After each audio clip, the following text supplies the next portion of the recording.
ஓம் சாந்தி 28/5/2026. இனிமையான குழந்தைகளே, தங்களின் உயர்ந்த அதிர்ஷ்டத்தை உருவாக்கிக் கொள்வதற்காக நீங்கள் பாபாவிடம் வந்திருக்கிறீர்கள். எந்த அளவு ஸ்ரீமத் படி நடக்கிறீர்களோ அந்த அளவு உயர்ந்ததாக அதிர்ஷ்டம் உருவாகும். கேள்வி: பக்தியின் எந்த ஒரு பழக்கம் இப்போது குழந்தைகளாகிய உங்களிடம் இருக்கக்கூடாது? பதில்: பக்தியில் கொஞ்சம் துக்கம் ஏற்படுகிறது, நோய் வருகிறது என்றால் ஹே ராம், ஹே பகவான் என்று அழைப்பது, ஐயோ ஐயோ என கூக்குரல் இடுகின்ற பழக்கம் பக்தி மார்க்கத்தில் உள்ளது. இப்போது நீங்கள் ஒருபோதும் இது போன்ற சொற்களை வாயிலிருந்து வெளிப்படுத்த கூடாது. நீங்களோ மனதிற்குள்ளாகவே இனிமையான பாபாவை அன்போடு நினைவு செய்ய வேண்டும். பாடல்: அதிர்ஷ்டத்தை எழுப்பிக் கொண்டு வந்துள்ளேன். ஓம் சாந்தி. சுகம் மற்றும் சாந்தியின் அதிர்ஷ்டத்தை அமைத்துக் கொள்வதற்காக ஒவ்வொரு மனிதரும் முயற்சி செய்கின்றனர். சாது சந்நியாசிகள் முதலானவர்கள் சொல்கின்றனர், எங்களுக்கு சாந்தி வேண்டும், துக்கத்தை போக்கி சுகம் கொடுங்கள் என்று. பகவான் தான் மனிதர்கள் அனைவரின் துக்கத்தை போக்கி சுகம் தருபவர் என புரிந்து கொண்டுள்ளனர். இப்போது பகவானை மனிதர்கள் அறிந்து கொள்ளவே இல்லை. நீங்களோ சிவபாபா என சொல்கின்றீர்கள். பிரம்மா, விஷ்ணு, சங்கரரை பாபா என சொல்ல மாட்டார்கள். அவர்களோ தேவதைகள். பகவானை தான் பாபா என சொல்வார்கள். அவர் நிராகாரமானவர். அவருக்கு பூஜை செய்கின்றனர். சிவபாபா அனைவருக்கும் உரியவர் என்பதை அறிந்துள்ளனர். ஆனால் நாம் பாபா என்று ஏன் சொல்கின்றோம் என்ற சிந்தனை வருவதில்லை. லௌகிக்கத்திலும் பாபா ஒருவர் உள்ளார். அவர் பிறகு எந்த தந்தை? இதை ஆத்மா சொல்கிறது. அவர் நிராகார தந்தை. அவரும் நிராகார். ஆத்மாக்கள் நாமும் கூட நிராகார். சாக்கார பாபா இருந்த போதிலும் ஆத்மா அந்த தந்தையை மறப்பதில்லை. காட் ஃபாதர் உள்ளார். நாம் அவருடைய குழந்தைகள். இங்கே பரமபிதா என்று சொல்கின்றனர். ஆங்கிலத்தில் சொல்கின்றனர் காட் ஃபாதர், சுப்ரீம் சோல், அனைவரையும் விட உயர்ந்தவர். லௌகிக்க தந்தையோ ஷரீரத்தை படைப்பவர். அவரோ பரலௌகிக்க தந்தை. தந்தைதான் வந்து குழந்தைகளுக்கு புரிய வைக்கின்றார். தந்தையை நினைவு செய்கின்றனர்.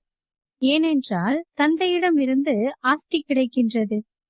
நீங்கள் தந்தையிடம் வந்திருப்பதே ஆஸ்தி பெறுவதற்காக.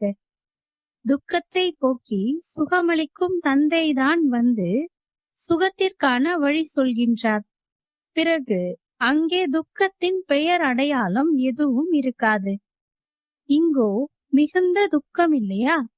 அனைவருமே அழைக்கின்றனர். இப்போதோ உலகத்தில் அதிக துக்கம் வரப்போகிறது. யாராவது இறந்து விட்டால் எவ்வளவு துக்கம் அடைகின்றனர். ஐயோ பகவானே என்று அழுகின்றனர். கல்யாணக்காரியாகிய தந்தையின் புகழ் பாடுகிறீர்கள் என்றால் நிச்சயமாக துக்கத்தை போக்கியிருக்கிறார், சுகம் கொடுத்திருக்கிறார் இல்லையா? பாபா வந்து புரிய வைக்கிறார், குழந்தைகளே, நீங்கள் கல்ப கல்பமாக எப்போது அதிக துக்கத்தை அடைந்து தூய்மை இல்லாதவர்களாக ஆகிவிடுகிறீர்களோ அப்போதுதான் அழைக்கிறீர்கள், ஹே பாபா வாருங்கள் என்று. நான் கல்ப கல்பமாக வரத்தான் செய்கிறேன். சங்கம யுகத்தில் தூய்மையான உலகத்தின் ஆரம்பம் மற்றும் தூய்மையில்லாத உலகத்தின் கடைசி சமயம் சங்கம யுகம் என்று சொல்லப்படுகின்றது. இந்த ஒரு சங்கம யுகம்தான் பாடப்படுகிறது. பாபா வருகிறார் அனைவரின் ஆத்ம ஜோதியை எழுப்புவதற்காக, துக்கத்தை போக்கி சுகம் தருவதற்காக.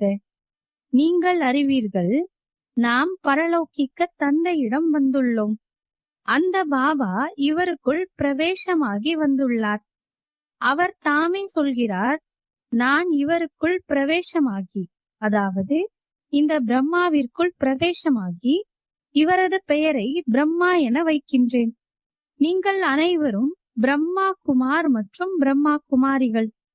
உங்களுக்கு இந்த நிச்சயம் உள்ளது, நாம் பிரம்மாவின் குழந்தைகளாக ஆகியிருக்கிறோம். பாபாவிடம் இருந்து சுகத்தின் ஆஸ்தி பெறுவதற்காக. குழந்தைகளாகிய உங்களுக்குத்தான் சுகம் இருந்தது. அப்போது இந்த லக்ஷ்மி நாராயணனின் ராஜ்யம் இருந்தது.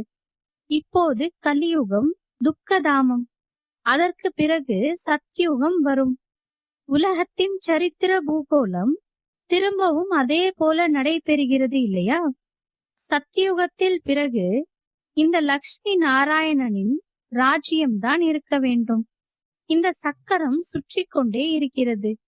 பாபா புரிய வைத்துள்ளார், நீங்கள் நரகவாசியாக ஆகியிருக்கிறீர்கள். இப்போது சொர்க்கவாசியாக ஆக வேண்டும். தேவி தேவதைகள் ஆகிய உங்களுடைய மிக சிறிய மரம் இருந்தது. இப்பொழுது உங்களுக்கு நினைவு வந்துவிட்டது. நாம் 84 பிறவிகள் எடுத்துள்ளோம். நாம் முழு உலகத்தின் எஜமானர்களாக இருந்தோம். பிறகு மறுபிறவி எடுத்து வந்துள்ளோம்.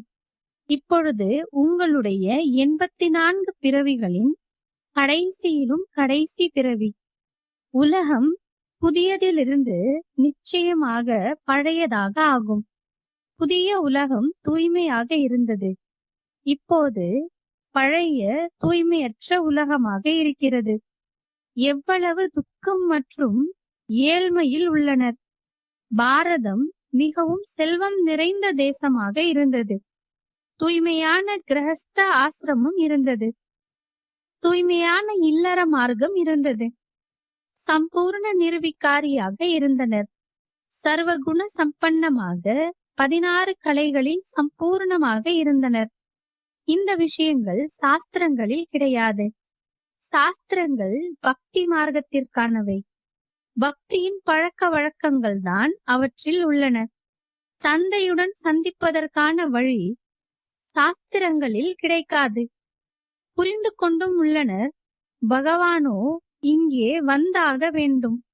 பிறகு அங்கே சென்று சேர்வதற்கான விஷயமோ இல்லை. யக்யம் தவம் முதலியன செய்வது ஒன்றும் வழிமுறை கிடையாது. பகவானை அழைக்கவே செய்கின்றனர், வாருங்கள் வந்து வழி சொல்லுங்கள் என்று. ஆத்மாக்கள் நாங்கள் தமோ பிரதானமாக ஆகிவிட்டுள்ளோம். இதன் காரணத்தால் தான் பறக்க முடியவில்லை, அதாவது தந்தையிடம் செல்ல முடியவில்லை. ஆத்மாவோ ஒரு சரீரம் விட்டு வேறொன்றை எடுக்கின்றது. எங்கேயாவது சென்று விடுகிறது. அமெரிக்காவுக்கு கூட செல்ல முடியும். யாருக்காவது யாருடனாவது சம்பந்தம் இருக்குமானால் ஆத்மா உடனே அங்கே பறந்துவிடும், ஒரு வினாடியில். மற்றபடி பறந்து திரும்பவும் தனது வீட்டுக்கு செல்வது என்பது நடக்க முடியாது. தூய்மையற்ற ஆத்மா அங்கே செல்ல முடியாது. அதனால் ஹே பதீத பாவனா, வாருங்கள் என்று அழைக்கின்றனர். தந்தை இப்பொழுது வருகிறார். வந்து புரிய வைக்கிறார், எப்போது முழு உலகமும் தூய்மை இல்லாததாக உள்ளதோ அப்போதுதான் நான் வருகிறேன். தூய்மையற்ற உலகத்தில் தூய்மையானவர் ஒருவர் கூட கிடையாது. கங்கை பதீத்த பாவனி என நினைக்கின்றனர். அதனால் அதில் குளிப்பதற்காக செல்கின்றனர். ஆனால் தண்ணீரிலோ யாரும் தூய்மையாக முடியாது. பழைய உலகமே தூய்மையற்றதாக ஆகிவிட்டது. புதிய உலகம் தூய்மையானது. இப்போது நீங்கள் எல்லையற்ற தந்தையிடம் ஆஸ்தி பெறுவதற்காக வந்திருக்கிறீர்கள். நீங்கள் புண்ணிய ஆத்மா ஆக வேண்டும். ஆத்மா நீங்கள் சத்தோ பிரதானமாக இருந்தீர்கள். இப்போது நீங்களே தமோ பிரதானமாக இருக்கிறீர்கள். பிறகு கங்கா ஸ்நானத்தினால் ஒன்றும் சத்தோ பிரதானமாக ஆக முடியாது. தூய்மையற்றவர்களை தூய்மையாக்குவதோ தந்தையின் காரியமாகும். மற்றபடி அந்த தண்ணீரின் நதியோ எல்லா இடங்களிலும் உள்ளது. மேகங்களில் இருந்து மழை பொழிகின்றது, அனைவருக்கும் கிடைக்கின்றது. தண்ணீரின் நதி தூய்மையாக்கும் என்றால் பிறகு அனைவரையும் தூய்மையாக்கிவிடும். தூய்மையாக்குவதற்கான யுக்தியை பாபாதான் வந்து இவர் மூலமாக சொல்கின்றார். இவருக்கு தன்னுடைய ஷரீரம் உள்ளது. பாபா சொல்கிறார், எனக்கு எனது ஷரீரம் என்பது கிடையாது. கல்ப கல்பமாக இவருக்குள் தான் நான் வருகிறேன். உங்களுக்கு புரிய வைப்பதற்காக. நீங்கள் தங்களுடைய பிறவிகள் பற்றி அறிய மாட்டீர்கள். கல்பத்தின் ஆயுளை லட்சக்கணக்கான வருடங்கள் என சொல்லிவிட்டனர். பாபா சொல்கிறார், இது 84 பிறவிகளின் சக்கரம். 5000 ஆண்டுகளில் 84 லட்சம் பிறவிகளை யாரும் எடுக்க முடியாது. ஆக பாபா புரிய வைக்கிறார், சொர்க்கத்தில் நீங்கள் 16 கலைகளை சம்பூர்ணமாக இருந்தீர்கள். பிறகு 2 கலைகள் குறைந்தன. பிறகு கொஞ்சம் கொஞ்சமாக கலைகள் குறைந்து கொண்டே செல்கின்றன. புது உலகம்தான் பிறகு பழைய உலகமாக ஆகிறது. துவாபர கலியுகம் தூய்மை இல்லாத உலகம் என அழைக்கப்படுகின்றது. இந்த விஷயங்கள் எந்த ஒரு சாஸ்திரத்திலும் கிடையாது. என்னைத்தான் ஞானக்கடல் என சொல்கின்றனர். நான் ஏதாவது சாஸ்திரம் படிக்கிறேனா என்ன? நான் இந்த சிருஷ்டியின் முதல் இடைக்கடை பற்றி அறிந்துள்ளேன். பக்தி மார்க்கத்தினருக்கு இந்த ஞானம் இருக்க முடியாது. அவர்களிடம் உள்ள அனைத்தும் பக்தி மார்க்கத்தின் ஞானம். பாடவும் செய்கின்றனர், நாங்கள் பாவிகள், நீசர்கள், எங்களிடம் எந்த நற்குணமும் இல்லை. தாங்கள்தான் எங்கள் மீது இரக்கம் வையுங்கள். இவர்கள் மீது இரக்கம் வைக்கப்பட்டது. அதனால்தான் மனிதரிலிருந்து தேவதை ஆகியுள்ளனர். இது உயர்ந்ததிலும் உயர்ந்த அதிர்ஷ்டம் என்று சொல்லப்படுகின்றது. பள்ளிக்கூடத்திற்கு அதிர்ஷ்டத்தை அமைத்துக் கொள்வதற்காக செல்கின்றனர். சிலர் ஜட்ஜாகவும் சிலர் இன்ஜினியராகவும் ஆகின்றனர். அது விகார உலகின் அதிர்ஷ்டம். உங்களுக்கு இது ஈஸ்வரன் மூலமாக உருவாகும் அதிர்ஷ்டம். அதனால் அழைக்கின்றனர், துக்கத்தை போக்கி சுகம் தருபவரே என்று. தேவதை ஆகுவதற்காக பாபாவை தவிர வேறு யாராலும் கற்பிக்க முடியாது. பாபா ஆத்மாக்களோடு அமர்ந்து உரையாடிக் கொண்டிருக்கிறார். ஆத்மா சொல்கின்றது, இது எனது சரீரம். சரீரமோ சொல்லாது, இது எனது ஆத்மா என்று. சரீரத்தினுள் ஆத்மா உள்ளது. ஆத்மா சொல்கிறது, இது எனது சரீரம். மனிதர்கள் சொல்கின்றனர், எனது ஆத்மாவை துக்கப்படுத்தாதீர்கள். ஆத்மா ஷரீரத்தில் இல்லை என்றால் பேசவும் முடியாது. ஆத்மா சொல்கிறது, நான் ஒரு ஷரீரத்தை விட்டு வேறொன்றை எடுக்கிறேன். நாம் நிச்சயமாக 84 பிறவிகளை எடுத்துள்ளோம். நரகவாசி ஆகியிருக்கிறோம். இப்போது நீங்கள் மீண்டும் சொர்க்கவாசி ஆவதற்கான முயற்சி செய்து கொண்டிருக்கிறீர்கள். சொர்க்கவாசியாகவோ பாபாதான் ஆக்குவார். சொர்க்கம் என்று சொல்லப்படுவது சத்தியுகம். இன்னார் சொர்க்கவாசி ஆகிவிட்டார் என்று பொய் சொல்கின்றனர். இதுவோ நரகம். யாராவது இறந்தால் சொர்க்கத்திற்கு சென்று விட்டதாக சொல்கின்றனர். பிறகு நரகத்திற்கு வந்து உணவு உண்ணுமாறு அவர்களை ஏன் அழைக்கின்றனர்?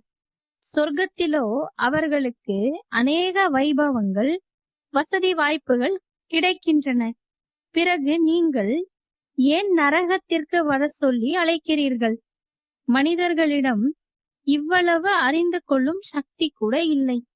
பாபா அமர்ந்து புரிய வைக்கிறார், இப்போது இந்த கலியுகம் முடிவடைய போகிறது. இதை நெருப்பு பற்றி கொள்ளும். இவை அனைத்தும் அழிந்து போகும். குழந்தைகள், நீங்கள் பாபாவிடம் அடையும் ஆஸ்தியினால் சத்தியுகத்தில் வந்து ராஜ்யம் செய்வீர்கள். லக்ஷ்மி நாராயணருக்கு இந்த ஆஸ்தியை யார் கொடுத்தார்? பாபா கொடுத்தார். நீங்கள் இப்போது பாபாவின் மூலம் தகுதியுள்ளவர்களாக ஆகிக் கொண்டிருக்கிறீர்கள். நீங்கள் சொல்வீர்கள், நாங்கள் நரகவாசியிலிருந்து சொர்க்கவாசி ஆகிக் கொண்டிருக்கிறோம். பாபா சொல்கிறார், நான் சொர்க்கவாசி ஆவதில்லை. நானோ பரந்தாமத்தில் இருக்கிறேன். நரகவாசி சொர்க்கவாசியாக நீங்கள் ஆகிறீர்கள். ஆத்மாவின் வசிப்பிடம் சாந்திதாமம். பிறகு நீங்கள் சுகதாமத்திற்கு வருகிறீர்கள். இதுவோ துக்கதாமம். இப்போது இது விநாசமாக போகிறது. இது யாருக்குமே தெரியாது. பகவான் பிரம்மாவின் உடலில் வந்து ராஜயோகம் கற்பிக்கிறார். அவர்கள் நினைக்கின்றனர் கிருஷ்ணர் வந்தார் என்று. கிருஷ்ணரின் உடலில் என்று கூட சொல்வதில்லை. கிருஷ்ணரை பகவான் என்று சொல்ல முடியாது. அவரோ உலகத்தின் எஜமானராக இருந்தார். துன்பத்திலிருந்து விடுவிப்பவர் அனைவருக்கும் ஒருவரே. அவர் சுப்ரீம் ஆத்மா, பரமாத்மா. நாம் தந்தையிடமிருந்து சொர்க்கத்தின் ஆஸ்தி பெறுகிறோம் என்று புரிந்து கொள்கின்ற வகையில் உலகத்தில் எந்த ஒரு சத்சங்கமும் நடைபெறுவது இல்லை. தூய்மையற்ற நிலையிலிருந்து தூய்மையாக்குபவரோ ஒரே ஒரு தந்தைதான். பாபா சொல்கிறார், நான் உங்களுடைய உண்மையான குரு, உங்களை தூய்மையாக்குகிறேன். மற்றபடி கங்கையின் நீர் தூய்மையாக ஆக்க முடியாது. இதுவே பாவ ஆத்மாக்களின் உலகம். என்னதான் செய்தாலும் ஏணிப்படியில் கீழே இறங்கிதான் ஆக வேண்டும். சத்தோ பிரதானத்தில் இருந்து தமோ பிரதானமாக ஆகித்தான் தீர வேண்டும். நீங்கள் பக்தி செய்வது இல்லை. ஐயோ ராமா என்று சொல்ல மாட்டீர்கள்.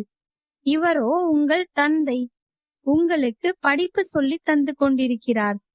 ஹே பகவானே வாருங்கள், ஹே ராம் என்று கூட சொல்லக்கூடாது. ஆனால் அநேகரிடம் இது பழக்கமாக ஆகிவிட்டுள்ளது. அதனால் இது போன்ற வார்த்தைகள் வெளிப்படுகின்றது. உங்களுக்கு பாபா சொல்கிறார், என்னை நினைவு செய்வீர்களானால் விக்கர்மங்கள் விநாசமாகும். மேலும் நீங்கள் என்னிடத்தில் வந்து விடுவீர்கள்.